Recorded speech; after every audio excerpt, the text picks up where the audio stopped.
உள்நாட்டு புரட்சி, யுத்தம் அப்படிங்கிற ஏகப்பட்ட பட்டியல்கள் நம்ம பார்த்திருப்போம்.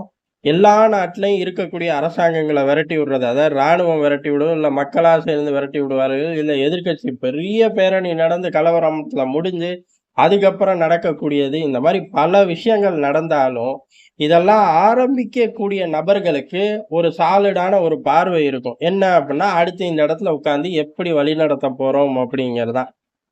இல்ல மக்களே ஒரு சூழ்நிலைய உருவாக்கி இந்த இடத்துக்கு கொண்டு வந்துட்டார்கள் அப்டின்னாலும், இருக்கக்கூடிய 2ஆம் இடத்துல இருக்கக்கூடிய தலைவர்களுக்கு எப்படி கொண்டு போறோம் அப்படின்னு ஏதோ ஒரு தெளிவான சிந்தனை இருக்கும். உதாரணத்துக்கு இலங்கைய பார்த்துக்கலாம். எதிர்க்கட்சிகள்லாம் ஒண்ணும் கிழிக்கல. மக்களே கிழிச்சு ராஜபக்சே கூட்டத்த விரட்டி விட்டார்கள். அதுக்கு வெளிநாட்டுல இருக்கக்கூடிய சில நாடுகளும் சப்போர்ட். அதுக்கப்புறம் நாட்ட கைப்பற்றி வழிநடத்தி செல்லக்கூடிய அந்த எதிர்க்கட்சி 2ஆம் கட்ட தலைவர்கள், குறிப்பா இப்ப உள்ள நபர்லாம் அப்ப என்ன சொன்னாரு அப்டின்னா, "உடைஞ்ச கப்பல தூக்கி என் கையில தந்துட்டாய்ங்க" அப்டின்னாரு. "உன் கையில யார் ராஜா தந்தா? நீந்தானே பதவி வேணும்னு வாங்கி உட்கார்ந்துகிட்ட" அப்படின்னு அந்நாட்கள்ல கிண்டல் அடிக்கப்பட்டுச்சு. எப்ப? இலங்கையில. ஆனா சுமூகமா ஏதோ ஒண்ணு பெரிய கலவரம் இல்லாம ரொம்ப ஸ்மூத்தாவே கொண்டு போக முடிஞ்சுச்சு. பங்களாதேஷ அந்த கேட்டகரியில பார்க்கலாமான்னா, கிடையாது அப்படிங்கிறது தான். பெரும் புரட்சி வெடிச்சாச்சு.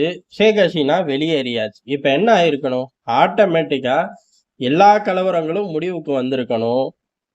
இயல்பா ஒரு இடைக்கால கவர்ன்மெண்ட் ஃபார்ம் ஆகுது. அந்த கவர்ன்மெண்ட் டே டு டே ஆக்டிவிட்டில உடனடியாக களம் இறங்கி இருக்கணும். அங்க அப்படி நடக்குதா அப்படின்னு கேட்டா, கலவரம் தொடர்ந்துகிட்டே இருக்கு. எதுக்குடா அப்படின்னு கேட்டா, ஆரம்பிக்கும்போது ஷேக் ஹசீனா அப்படின்னு ஆரம்பிச்ச பயலுக, அடுத்தடுத்து அவன் சொந்த பிரச்சனை, சோக பிரச்சனைக்கெல்லாம் இப்ப ஊருக்குள்ள புகுந்து கலவரம் பண்றாய்ங்க அப்படின்னு சொல்ற மாரி ஆயிப்போச்சு. ஏன் அப்படின்னா, இந்த கலவரம் நிக்கவே மாட்டேங்குது. காவல்துறை மேல பாயுது, அடுத்து ராணுவத்து மேல பாயுது, அடுத்து ஏற்கனவே ஷேக் ஹசீனா கட்சின்னு ஒண்ணு இருந்திருக்கும். அது சார்ந்த பிரமுகர்கள் இருப்பார்கள், கட்சி தொண்டர்கள் இருப்பார்கள். அவர்கள் மீதும் பாய்றது. சரி இந்த கோட்டா சிஸ்டத்தை எதிர்த்த, அதனால கவர்மெண்ட்டுக்குள்ள எங்களோட வேலைவாய்ப்பு, உரிமை பறிபோகுது அப்படின்னு கொடி பிடிச்ச நபர்கள், கவர்மெண்ட் ஆஃபீஸா பார்த்து அடிச்சு நொறுக்குறாய்ங்க. அது எதுக்கு அப்படின்னு தெரியல. கோட்டா சிஸ்டம் ரத்தாகி போச்சு. அங்க வேலை பார்க்க போறதே நீந்தான். இல்ல நீ சார்ந்த நபர்கள் தான். அப்படி இருந்து ஏன்டா அந்த ஆபீஸ அடிச்சு உடைக்கிற? இந்த மாரி எந்த கேள்விக்கும் பதில் கிடையாது. ஒரே கலவரம் தான். அந்த கலவரம் அப்படிங்கிறது நாட்டு நலன் சார்ந்து, கட்சி நலன் சார்ந்து அப்படிலாம் இல்ல. தனிப்பட்ட தலைவர்களோட நலம் சார்ந்த கலவரத்த கூட நம்ம பார்த்திருக்கோம். இங்க அவன் தலைவன் ஆயிட்டான், அவன் தொண்டன் ஆயிட்டான், அவன் பிரச்சனை சார்ந்தே கலவரங்கள் இத கட்டுப்படுத்த வேண்டிய இடத்துல இருக்கக்கூடிய இடைக்கால கவர்மெண்ட்ல இருக்கக்கூடிய தலைகள் எல்லாம், ஆமா கலவரம் நடக்குது. அது எங்களுக்கு தெரியாது பாரு. சரி கலவரம் நடக்குதுன்ட்டு அடுத்த வரி என்ன சொல்லணும்? அத தடுக்கணும். தடுக்கிறக்கு உத்தரவு போடணும். அந்த வரிய சொல்றதே இல்ல. அப்படியே ஓடி போயிறது. சரி இந்த பர்ட்டிகுலரா இந்த கலவரத்த பண்ணக்கூடிய அமைப்புகள், அந்த அமைப்போட தலைவர்களும் சொல்றாங்க. கலவரத்த விட்டுருங்க. நம்ம சாதிச்சுட்டோம் அப்படின்னு. அதுக்கப்புறமும் கலவரம் அடங்குன மாரி இல்ல. அப்ப என்ன தாண்டா இதுக்கு முடிவு அப்படின்னா, இப்போதைக்கு அங்க இருக்கக்கூடிய மாணவர் தலைவர்கள் அப்படின்னு விரல் விட்டு எண்ணோம்னா 3 பெருந்தலைகள். அதுல ஒருத்தர் பிரைம் மினிஸ்டர் ஆகணும் அப்படிங்கிறதான். அது தாராளமா தொலையலாமே. இடைக்கால கவர்ன்மெண்ட் ஃபார்ம் பண்ணணும். அதுக்கு நோபல் பிரைஸ் வாங்குன உத்தமர் தான் வேணும்னு சொன்னதுக்கு பதில், இந்த 3 பேர்ல ஒரு பேர சொல்லியிருந்தாலே முடிஞ்சு போயிருக்குமே. அன்னைக்கு யூனிஸ்ன்னு சொல்லிப்புட்டு, இன்னைக்கு இந்த 3 பேர்ல ஒருத்தன் பிரதமர் ஆகுற வரையும் நான் கலவரம் பண்ணிக்கிட்டே இருப்பேன்னா, எப்படி கலவரம் நின்னா தானே எலக்ஷன கொண்டு வர முடியும். அதுக்கப்புறம் இந்த 3 பேர்ல ஒருத்தன் பிரைம் மினிஸ்டர் ஆக முடியும். இந்த மாரி எந்த அடிப்படை புரிதலும் இல்லாம என்னத்தையோ சொல்லுவேன், என்னத்தையோ செய்வேங்கிற மாரி தான் பங்களாதேஷ் மாறிக்கிட்டு இருக்கு. சரி இப்படி மாறுதுல்ல, இப்ப யாருனாலயுமே மைலேஜ் எடுக்க முடியாது. அதாவது நெனச்ச மைலேஜ் எடுக்க முடியாதுங்கிற நெலைமைக்கு அமெரிக்காவும் வந்துருச்சு, சீனாவும் வந்துருச்சு, ரஷ்யாவும் வந்துருச்சு. இந்தியாவ பொறுத்தவரை நம்மள தாண்டி எதுவும் நடக்காது அப்படிங்கிற எண்ணத்துக்கு நம்மளும் வந்துட்டோம். இப்ப எல்லா பிளேயரும் இந்த மனநிலைக்கு வந்தப்பாடு என்ன ஆகும்? ஃபர்ஸ்ட்டு இந்தியாவோட கை ஓங்கும் அப்படிங்கிறது தான்.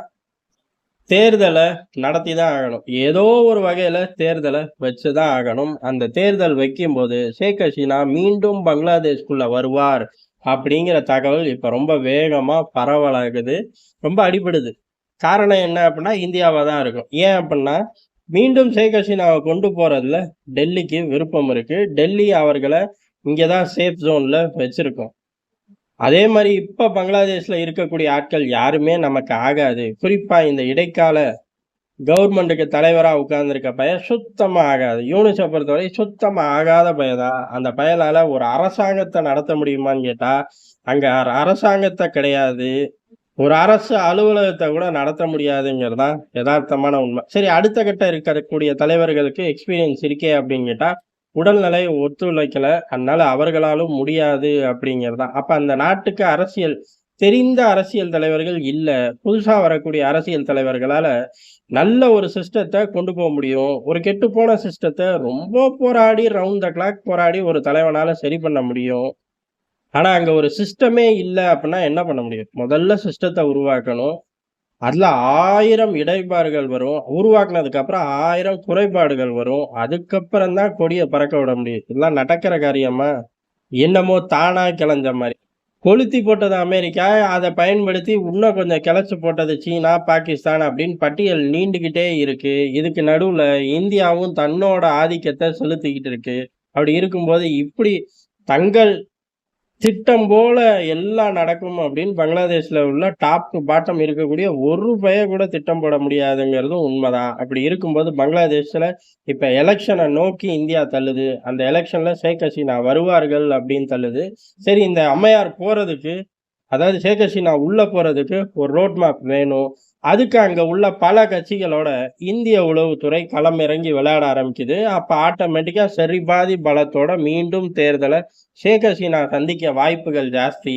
அமெரிக்கா கொளுத்தி போட்டாலும் சரி, சீனா கிளச்சு போட்டாலும் சரி, பங்களாதேஷ்ல இருந்து இந்தியாவை வெளியேற்றவும் முடியாது.